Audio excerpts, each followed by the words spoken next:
Today we're going to talk about hustle culture, overwork, and how it could be impacting your life. This is going to be an interesting one. This started as an idea because I read an article that just came out a few weeks ago on something that I'd never heard of before. It's called a 996 work schedule. And apparently this 996 work schedule is getting adopted near me, near my hometown in Silicon Valley. And what it stands for, it was popularized in China. It stands for 996, 9 a.m. to 6 p.m. work schedules, 6 days a week. So this is 9 a.m. to 9 p.m. I thought you said. Yeah, 9 a.m. to 9 p.m., 6 days a week, which equates to, what is that, 72 hours? I think that's 72 hours a week work. And this is kind of like the idea is this is an owner mindset. This is like a hustle culture, grind it out, work hard, be successful type of thing. That's of course getting adopted in the tech space, because that's where we sort of see a lot of this like badge of honor. Where I'm like, I'm working constantly. I'm so busy. I'm so exhausted. Yeah, you just shared was it an Instagram post or something? Somebody. Yes. Bragging about how they're working in a car. Yeah, it's from Stephen Bartlett. For anyone who listens to his podcast, it's like one of the top podcasts out there. I actually genuinely love his interviews, love listening to it. Anyway, it's a picture of him. He's on tour in Asia right now doing a bunch of talks and stuff. He's someone who like successfully founded a business, sold it, now, talks to CEOs, all the things. Anyway, it's a picture of him in a car, moving car, like backseat, working on his laptop, which I actually have a lot of pictures of friends doing that for different reasons, but it says stage, car, laptop, repeat. My life for the next 2 weeks will be working every second I get when I'm not on stage, from cars, floors, airports, and planes. And it's like, oh, I saw that and I was like, old me would have been like, wow, that's like, so impressive. Yes, so impressive. Like I should be doing that. And now I'm like, fuck no, why are we making this a thing? Like I saw that and I was like, I feel for this person.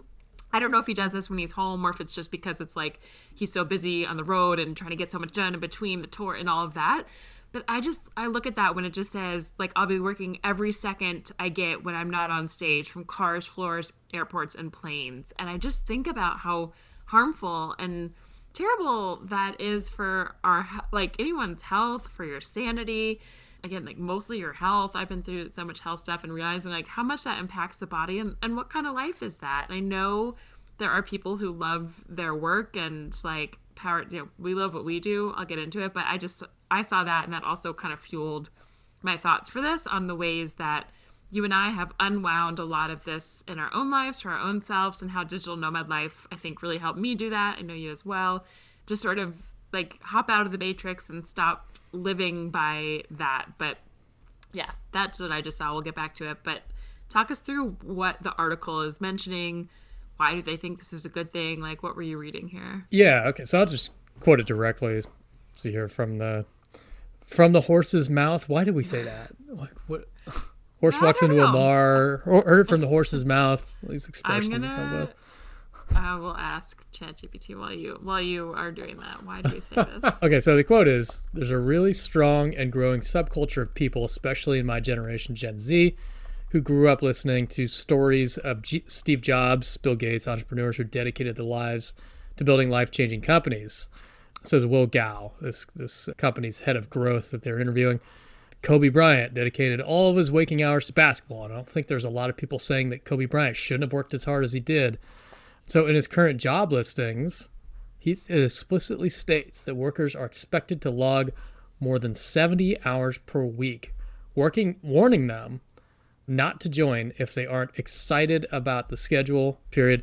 Sorry, wait, which job listing is this? This is for one of the people interviewed for the article. Oh. I actually have the job listings. Oh man, I have the job listing here. We can read. This is incredible. Okay, let me finish the quote though. Warning them that not to join if they aren't excited about the schedule.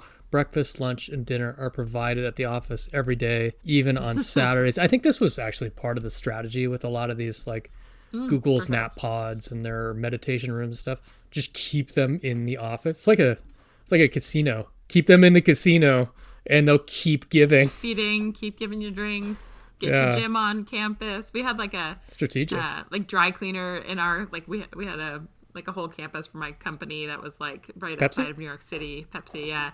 And there was technically a doctor's office so that you didn't have to like stay home to go to the doctor's office. There was a dry cleaner like on site. So you could diagnose your stroke that you're having from the company at the company. Exactly. I'm trying to think Oy. just like, you know, a gym that had classes, like, but I think about with Google and so many of those companies that were super popular right when I graduated college, it was, it's like every meal is paid for. If you stay after like 7 p.m., they'll give you a free ride home, so you don't have to, quote, walk in the dark, but really it's just like they keep you to stay longer, so then you're like, I might as well work another hour. So it's just like all these ways to keep you longer.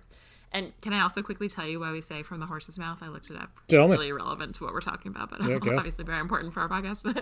It says when people were buying horses in the back in the day for horse trading, they wanted to know the true age and condition of the animal. One reliable way to do this was to examine the horse's teeth, because the horse's teeth reveal its age.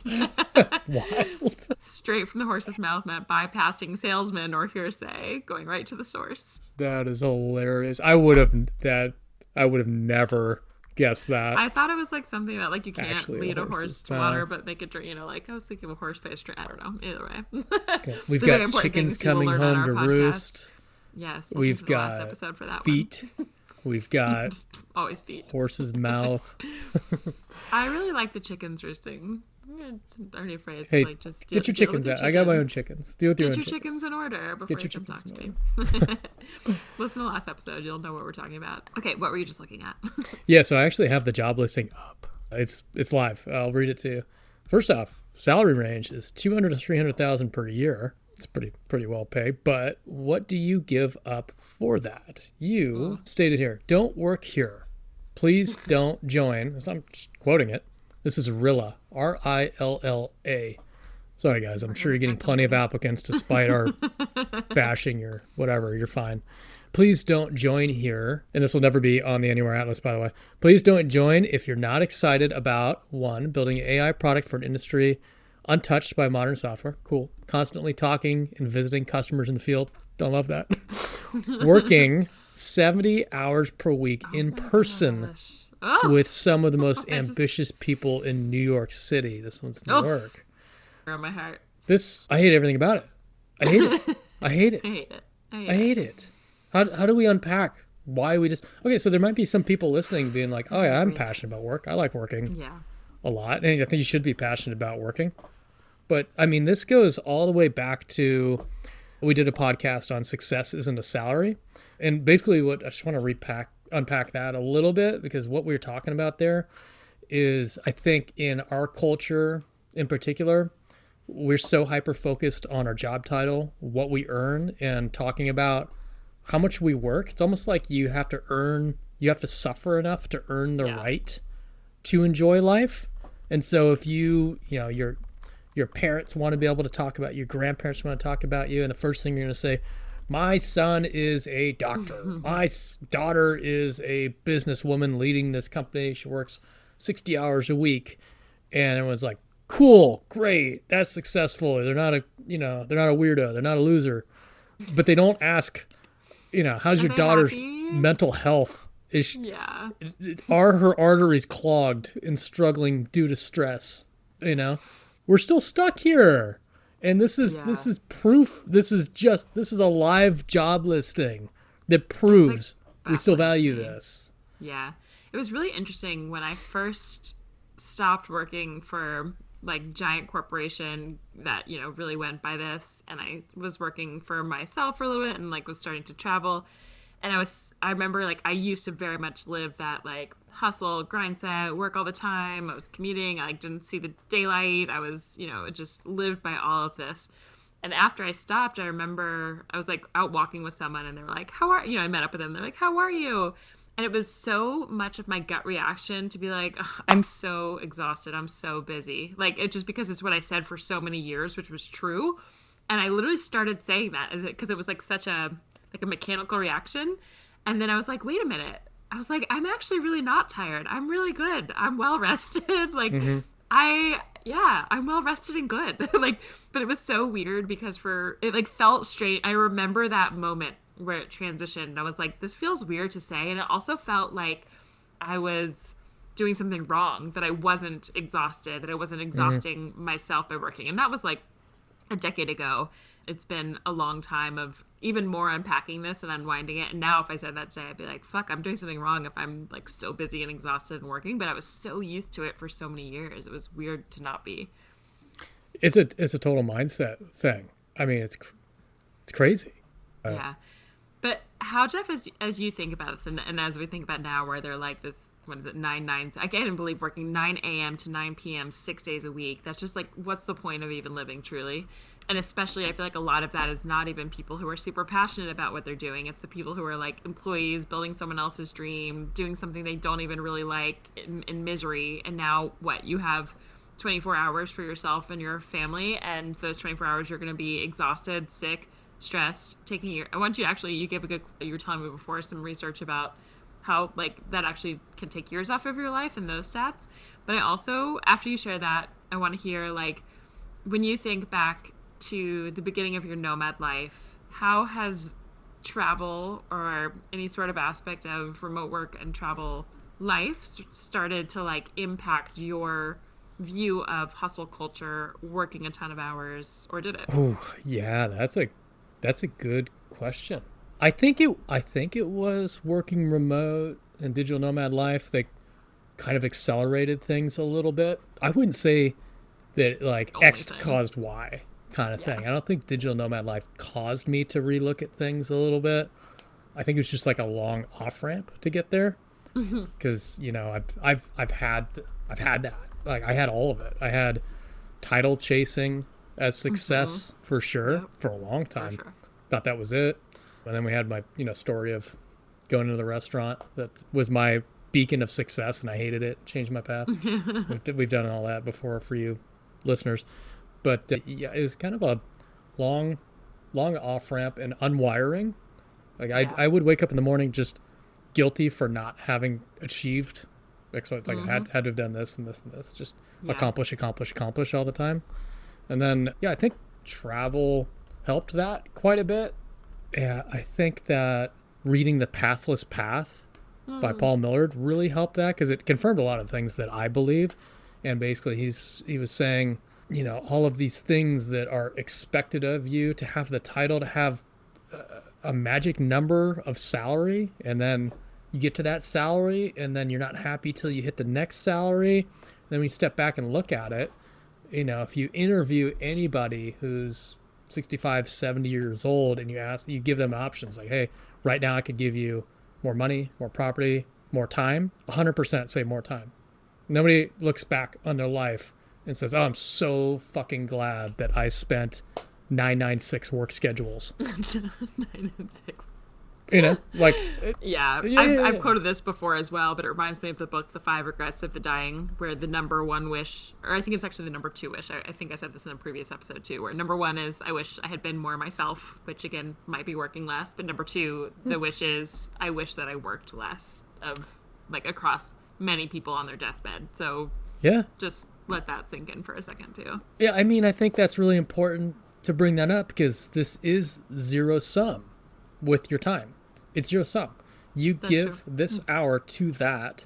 You take from somewhere else. You have to take. You have to borrow. It's not even borrowing, because you never give it back. So it's taking. So you're actively choosing to take from this pile and put it in this pile, and you don't get that back. And what you're taking is your health, your downtime, right? Where you slow down your nervous system, and you cool your wires a little bit. You're taking time from your friends, your family, connections, travel, dreams. Like, you're taking from all of these areas, and you're not getting that back. You're actively choosing that, It reminds me, like, I was talking to my brother, and I was asking him, why aren't you doing this thing that you're interested in? He's like, I don't have time. I said, well, how are you spending your time? So I'm doing this and this and this. I said, well, you do have time. Like, you're just choosing to use it here. Like, you're just reallocating your stuff. So really, you're just allocating all of your time to work. But the thing is, we know there's a huge cost to your mental and physical health to this. It's not free. Like, you get to allocate your hours however you want, but this is a dangerous way to do that. I don't know if you want to get into the stats on this, or if you want to spend a little bit more time in the like path to Yeah, I want to share escaping one that? little part of the path of like where I was before and then Yeah, like what share I that. discovered, and then I think the stats are super interesting. I've shared the story as well on a different episode, but I always remember such that pivotal moment where I was like first working at Pepsi as a, I think I was 21, 22, 23 years old, and we had it was like I think it was a lunch with our CEO. It was like all the new young employees who had just started with our CEO at the time, who was this brilliant, brilliant woman. And she talked to us, and someone said, like, how do you balance like your family and life with work? I think it was like a young woman who had asked it, who was like, seeing her future, like, how do I have a date and have a family and life and all of that? And she said, she was like, I have two kids, like both of them pretty much don't really want to talk to me right now. Like they hate me, and I hardly see my husband, and I sleep 4 hours a night. And I know I've told you this story as well, but Yes. it's like, it was Yes. so impactful. It was just like one of those moments for me. And I worked at that company a couple of years longer. I worked there for a total of like 6 years, but I just remember thinking, I was like, there's a quote I love that says, like, if you're climbing the ladder, but you get to the top and you're like against the wrong wall, like, what's it matter? Right. Which I love. And so I thought, like, I was looking at this woman, I was like, okay, I don't really have a desire to be like a CEO of Pepsi, but I did at the time have a desire to keep climbing to like, manager and director and VP and whatever.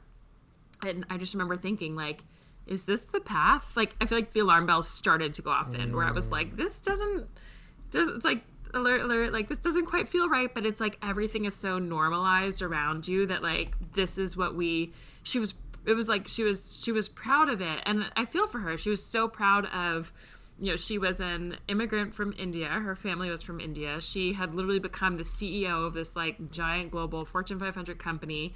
Like, that was the model of success. And to do that, she had to give up, the relationship with her kids, her husband, her sleep, her health, like all of these things.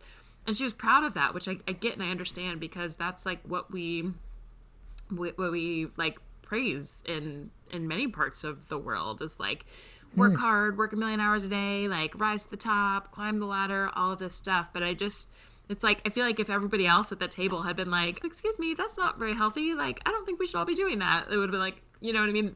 But that wasn't the normalized thing. It was all like, wow, like, this woman, she's doing it, we should all be like her, So Yeah. anyway, but I do remember, like, in the back of my head just being like, something about this is wrong. Like, I don't want this, if that's what that means. Like, this doesn't feel good. And it wasn't really until I quit, and I feel like I was traveling for the first time long term as a nomad, and one of my very first stops was to Canggu in Bali.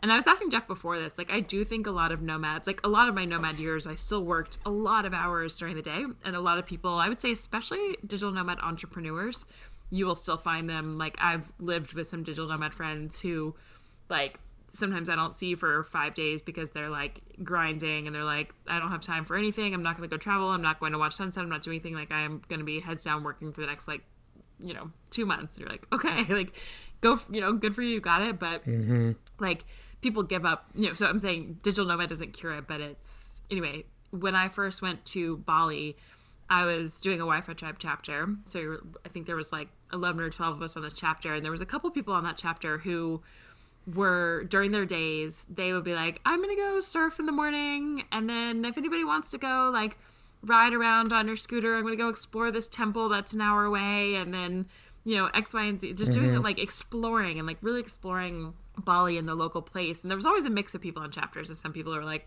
no thank you, I'm working my ass off for the next 12 hours, like, Yeah. I'll see you at dinner.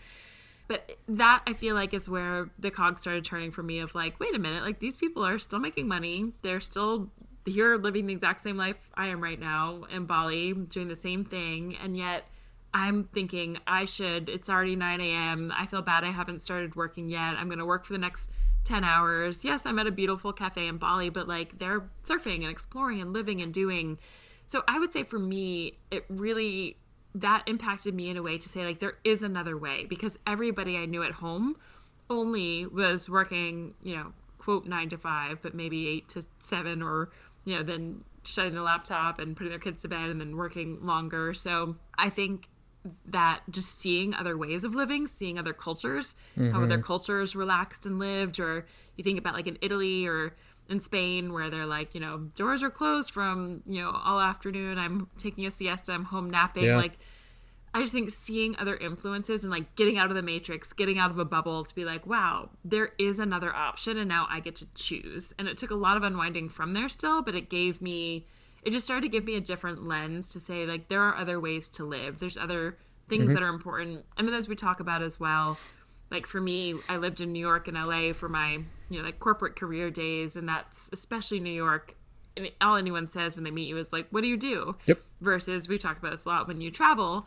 People just want to know, like, who are you? Where'd you come from? Like, where have you been traveling last? Where do you want to go? Like, what do you believe in? What do what interests you? Not like, who are you and what do you do for a living? So that's my little rant of just like kind of how digital nomad life, I feel like, even started to change this conversation for me. Yeah. I think kind of we've followed a similar kind of path. We read The Pathless Path at the same time and just kind of validated. That was this year, wasn't it? It was late last year. It was within the last 12 months. Yeah.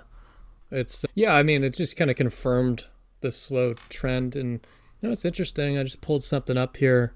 Study last year shows that 70% of office workers say they would prefer a better job title to a pay raise.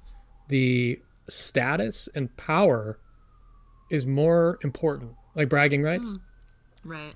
Is more important to that. I mean, that's just cements that point. That whole idea, right. This mindset. It's identity. It's your identity. Like, okay, yeah. Hi, nice to meet you. Who are you? Oh, I'm the CEO of yada, yada, yada. That's like my core to who I am. Well, what happens when that's gone?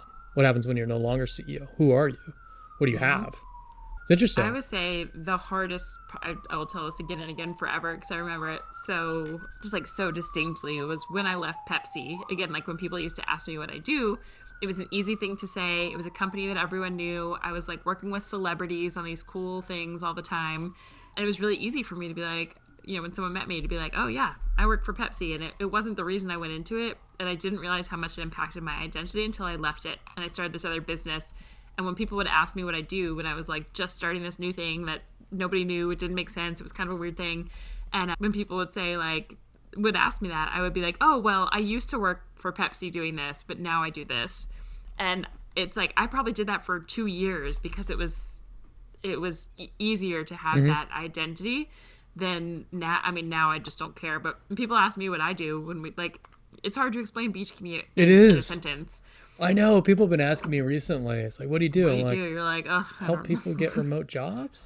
Yeah, that's what I say too. But it's like, it does, like, I feel like secretly what we're doing, like, is so impressive and it's in our own way. And I don't care to explain it to other people now. I could be like, we have we have over 100,000 people that we're reaching. All these people have gotten jobs because of us. They're traveling the world because of, like, there's so many things I could say, but I just don't care. And I'm like, yeah, I help people get remote jobs and that let them work from anywhere. Yeah. But it's not the same as being like, I'm the VP of blah, blah, blah. And I'm like, I'm more impressed by that. Just gives me right. God. And like, I'm more impressed and proud of myself and of you, just like not because of the number of people we reach or what we do or our title or anything. I'm really proud of myself because I found something that, and I feel like I could say this for you as well, but I won't speak for you because I found something so definitely I would say because we found something that we love doing every day. I love who I'm working with. I love what I'm working on. I love who we help. I'm passionate about it. Even when I was really sick for the past 2 years, which I will talk about at some point. I'm like coming out the other side. But during that time, this was almost like a life source for me because I loved it so much, not something that harmed me. And a lot of times if I wasn't doing well or I, was sick or stressed or whatever, I could take it easy. Like I created a business and a life that gave me the freedom to heal when I needed to, take a break when I needed to take a nap in the middle of the afternoon if I wasn't feeling well. Like that's what I'm proud of today. But 22-year-old graduating college me would have been like, what? Like that's not impressive. Like what's your title? How much are you making? Whatever.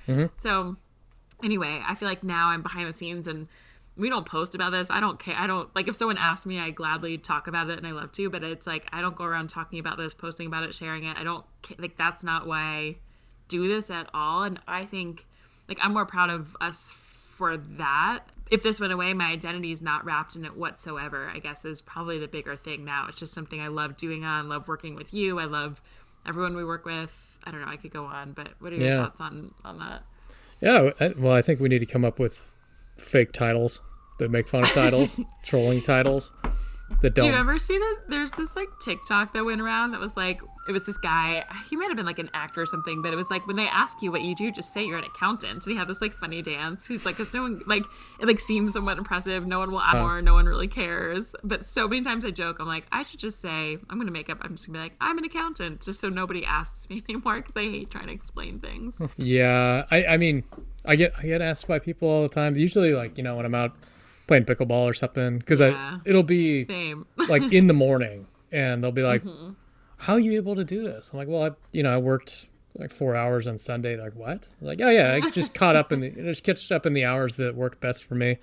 I'm like, man, that's amazing. It's like I'm proud to be able to say that I can do that. It's crazy that you have to be proud to be able to work. I mean, it's output, right? It shouldn't matter what hours, when. Yeah. It's just output and getting your stuff done. But it's crazy that you have to say that I'm proud to be able to do the output that I want when I want. But people are blown away by it. They're like, oh my God, that is so amazing. You get to do that. Yeah. I mean, we worked to create that. Yeah. I'm curious your thoughts. I feel like it's only just becoming like the people reacting positively to that now. Like, I feel like whenever I'm in Costa Rica playing pickleball and someone asks, I'm like, oh yeah, I do this. And they're like, really? That's cool. Like, I have a daughter who could use your help. Like, I know a person who, I need your help or whatever. Like, can you help me get a remote job so I can do this, And looking at that freedom to be like, wow, it's really cool that you can, go play pickleball until noon if you want and then work afterwards because you've set that for yourself. But I feel like even only a year, 2, 3 ago, if you did this, like, people's same reaction would have been like, why aren't you working right now? It's 9 a.m. Like, you should be. It wasn't like, oh wow, that's cool. It's like, you're breaking the rules. Like, like this is bad. You're not as impressive, I guess. Yeah, I think maybe you're right. Maybe there's a bit of a mindset shift amongst some of the more open to change type of people out there. You could be right, but I mean, it's just so deeply ingrained in our culture that I don't think it's going anywhere soon. I hope it does. Yeah. Because looking at these articles come out, it's like, what the fuck? We are going to, these people are clearly like not just moving in the wrong direction, but sprinting in the wrong direction. And it's going to kill their body. And it does. But will you say some of the stats that you found? Yeah. I mean, this is well studied. Overwork. It's like overwork in lifespan and like what it actually does to your body. So here's a statistic. I'll let you react to this. A work week that exceeds 48 hours per week consistently, if you consistently work at that rate, it'll shorten your lifespan by 9. I mean, that's crazy. How does that land with you?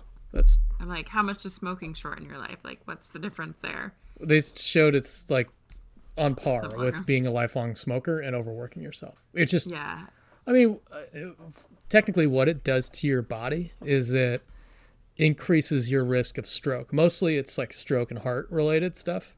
Don't care if you think that you're not stressed while you're working. Your body doesn't care. Like, and you can justify it as much as you want. It makes me happy. It's like, your body is going to treat it all the same. It's stress and it's going to result in the same exact outcome. No matter how you dress it up in your brain, it's killing your body by working that much. Stress kills your body.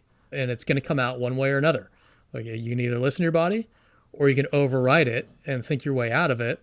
But the same result is you're going to lose 9 years. And then further on that is every hour above 48 hours shaves another 2.25 years off of your life. It's a lot. It makes me think back, like, a lot of people I used to work with at Pepsi, but I remember I had one boss specifically who had 2 little kids. I think they were maybe 3 and 5 years old at the time. And she was like one of the nicest, sweetest people, really smart, really loved her. But she would like run out the door at like 5:30 p.m. every single day, which was, which was crazy, but everyone knew she had to go pick up her kids. Like, that was a thing. So the fact that she was even leaving at that time while everyone else was like, I need to stay here longer and look like I'm working later. She would run out the door, pick up her kids, have dinner, and then at 7:30 p.m. every single night, she would get back on her laptop, work until midnight, schedule all of her emails so it didn't look like she was working to like bother us. And then they would be auto sent at 7 a.m. I would get like 25 emails that like came through as I'm like waking up and like, oh my God, I can't think about this early. And she was in the office at 7 a.m. sharp. So it's like, I think about that. I'm like, what kind of life are we living? And she was so praised at our office. Like everybody was like, Of course she was. She works so hard. She's the best. She's getting so much done. She's always doing this. Everyone should be more like her. Like, get all this stuff done, get promoted. But I just think about that now and I'm like, well, what kind of life is that? And I have so many friends who still do that, right? Who like come home from the office and thank God for remote work. I feel like one benefit is at least they see their kids now. I feel like before, back when we were kids, instead, people couldn't bring laptops home because laptops didn't really exist, but they would just stay at the office and not see their kids and not have dinner with their family. Now they're doing that and then opening their laptop and working until midnight. And then you get poor quality sleep because your brain's still going and you're working late because you have to get stuff done. You're still trying to have a life. And it's like, for what? I don't know. It's tricky because I subscribed to, I didn't know, I just thought that was the way. I didn't know there was another option, I guess is the best I can say when I was entering, college in my early corporate years. And now it's really cool to look at people or family members or friends of ours who are, I feel like the new flex is like, hey, I can go play pickleball with you from 2 to 4 p.m. today and I'm done with my work, or I don't have to do more, or it's fine if I finish it tomorrow, or I can go later, or I don't want to set an alarm, I'm going to sleep in. Whatever that looks like, I'm just so grateful now to be able to listen to the cues of my body and work when it feels good. And if it's too much, to take a break. And like, I think to me anyway, and I hope that us maybe sharing this conversation can start to change the conversation for you listening, but make it a new badge of honor to be like, I am so well rested and not working hard and I feel so good. And I'm still, creating a business or doing work that I love and, that you get to do and you get to love. And to me, I hope that, if you're listening, like that's your new badge of honor to say that like you're healthy and happy and not working yourself to the ground and doing work you still love and having a life. And it's just fun. Like we have a lot of people working at Beach Commute now, which is like kind of crazy. And, I'm talking to several people who are like, I took the morning off and I was like scuba diving all morning and I got to my, now I'm working at 12 p.m. this time. And I'm like, fuck yes, I love that. Or someone else is like, how many people do we have at our company now? We have like 15? But I think so, which is really, it's mind-boggling to me, isn't it?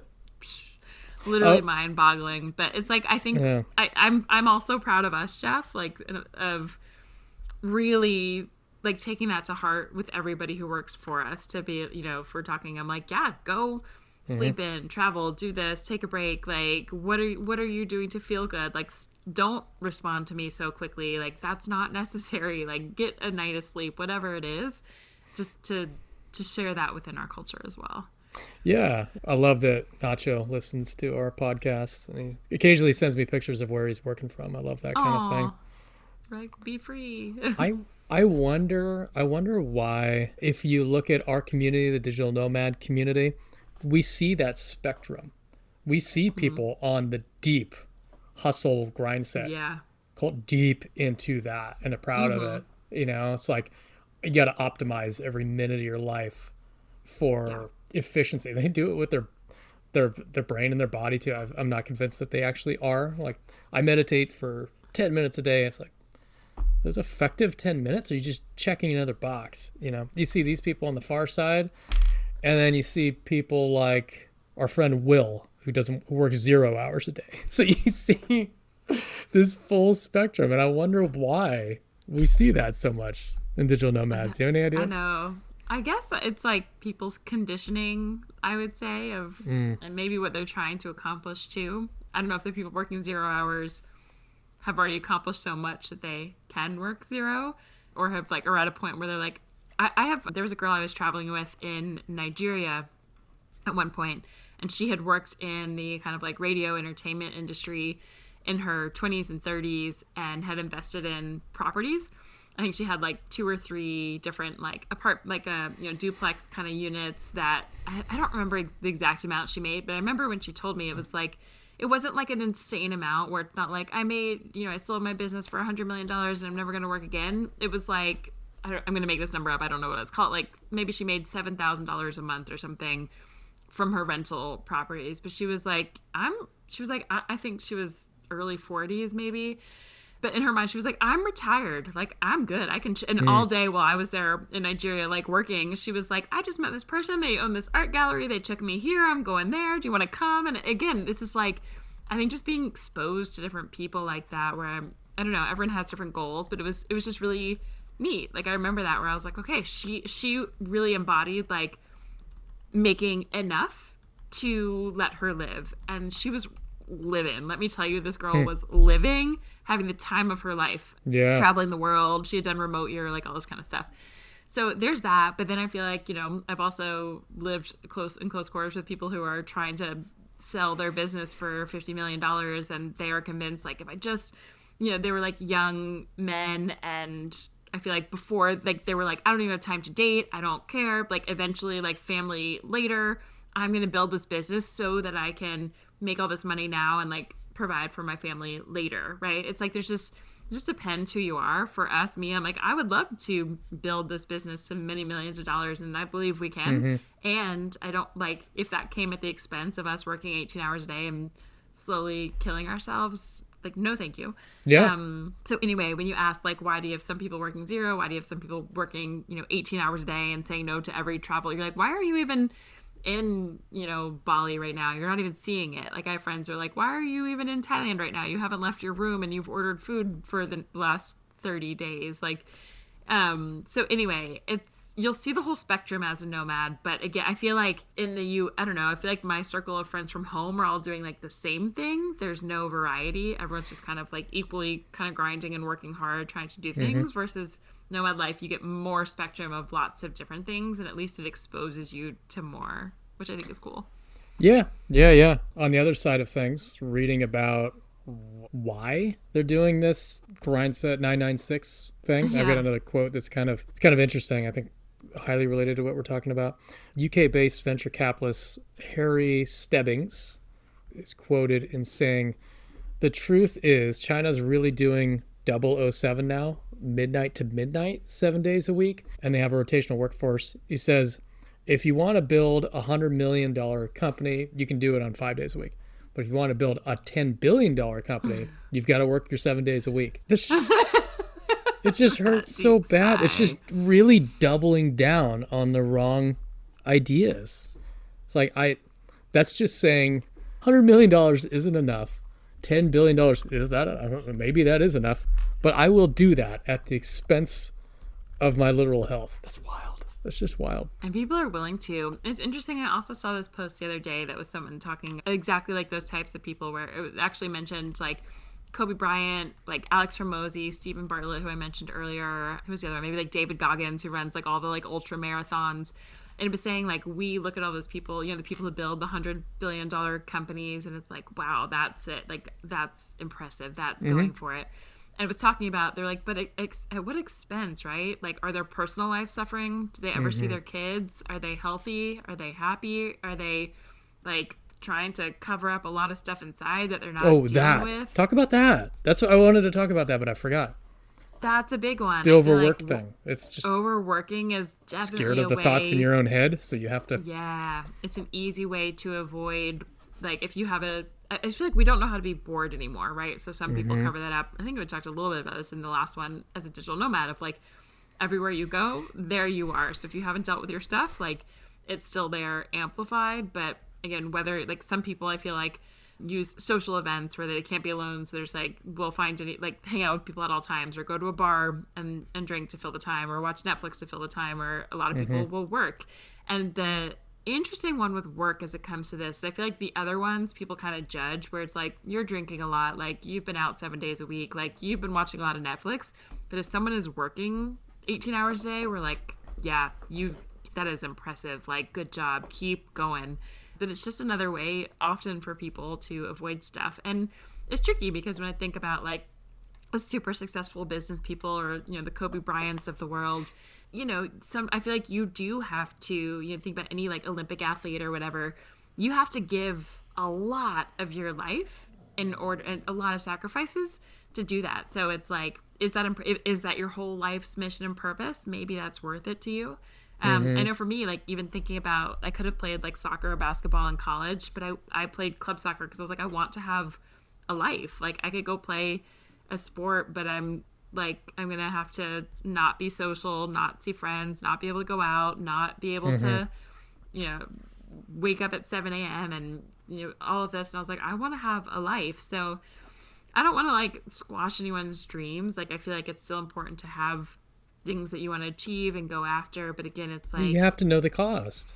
have to. We don't want to discourage people from working, obviously, but you have to know the cost. I mean, yeah. and then we didn't really even talk about like the biological things that happen when you're overworking. So, I mean, just from the top of my head, things that I know when you're overworked, your stress goes up, right? Cortisol goes up. And then you've got a lot of things that come with that. Like your body starts to, especially if you're underslept, crave carbs. Like you actually physiologically, you crave carbs, and people overeat. You overeat, and you also have stress coping mechanisms, which includes that. Also includes smoking. People tend to smoke more when they overwork. Drink more caffeine. These are just like your body sending signals and you masking them with more bad shit. So it's and that's unavoidable, man. I don't see people who overwork, or maybe few and far between, but I don't see people who overwork that are doing very well. Like undersleeping correlates with higher cortisol, higher body fat. Like it's just, I've never seen anybody look well that doesn't look pasty white, like gaining weight. And it's just, you know, not destroying their body with overworking. Yeah. Or like I can think of some nomads who I know who do that, who didn't physically look unwell, but it's like they were giving up. They weren't being social. They were like not doing other things. It was like all they did was like go to the gym, eat well, work. Go to the gym, eat well, work. And it was like no life outside of that. So some people, you know, everyone manages it in different ways, but I don't know. It's tricky. It's with anything, like life is a balance, and we don't want to say like, you know, don't have aspirations. We don't want to say, you know, don't have dreams that you want to achieve and do big things. And like, thank goodness for people in this world who've like, you know, created our iPhones and MacBooks and, you know, cures for cancer and all the things. But I guess I would love to ask you if you can rethink the way you live to say, how can you do both? Like, how can you know, spend several hours a day doing meaningful work? Because as humans, we do want to create and we do want to work. So we're not saying like go be lazy and sit on a beach for 18 hours a day every day for the rest of your life and never do anything ambitious. But, you know, I think that even people, I'm not gonna say like don't go run a marathon. Some people's bodies are great and do that, and I feel like there's other people who you see who like are not well and like their body's sick, but they're like, I will train for this marathon, I will run on this knee that's already broken, and then like just to achieve something and like hurt themselves more. But maybe like for other people, a marathon is like the right thing at the right time. And so again, it's just like listen to yourself and your body, see if you can creatively work without giving away like your life force, your vitality. I would, you know, think about like, is it worth working 18 hours a day to make the extra $10,000, or is it worth taking doing something a little bit different that maybe, I don't think you have to get paid less, but maybe if you did, like, is it worth it to be able to see your kids more and not be so stressed and sleep a little longer and not, I don't know, whatever that looks like for you. So just like, I know for Jeff and I, it's been a lot of unwinding hustle culture, and the more we work, the better it is. But also like, I feel like you and I have seen a lot, like the less that we work and the more we rest our brains. When we do work, we do better work, we do more creative thinking, we are more efficient. It's like I was working more hours, but I was not being more useful in this business versus doing a little bit less and focusing on what really matters. Yeah, exactly. I mean, you want to be effective, and it has to be sustainable for your brain, your body to actually be effective at work. Otherwise you're just sitting in front of a computer stressed out and getting something done in 4 hours that should take you 1 hour just borrows from future productivity, right? So yeah, I completely agree with you on that. Anything else we'd want to add to this topic? I'd like to hear from our audience. I don't know if anybody wants to write in or add comments about what your work expectations are, or what your expectations for yourself are. Write us in hello@beachcommute.com. That is good. I'm curious, as we're speaking to you, like, are we speaking to you and you're like, I'm already doing this? Like, amen. Yes. Or are you hearing this and you're like, I need to, do you need to make some changes? Do you want to make some changes? Do you wish your employer would let you make changes, or do you need to switch careers in order to work less, or just change your mindset to work? Like, tell us where you're at, what you're thinking. How did this impact you? Will you live differently after listening to this? That would be cool.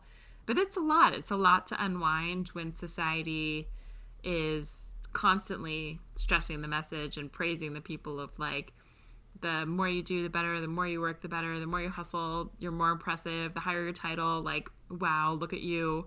Versus, I think it took a lot, at least for me, I don't know for you as well, but just to really not care if people knew what I did, if they cared what I did, if they don't understand what I do, just to be like, fuck it, I don't care, because I like what I'm doing and I love what I'm working on and I love how I'm living my life. And even I feel like I've had to unwind, like, sometimes when I'm not working at like 11 a.m. or something, I feel like guilt creeping in. I'm like, this is okay. Like, I am allowed to do this. Like, it feels like the guilt police are on me being like, you should work. And I'm like, this is allowed. I work to do this. Like, I don't have to do it. Like, it still impacts us, I guess is what I should say. And it's like a continuous process to unwind it. Yeah, I completely agree. It's hard to shake it. So write us in.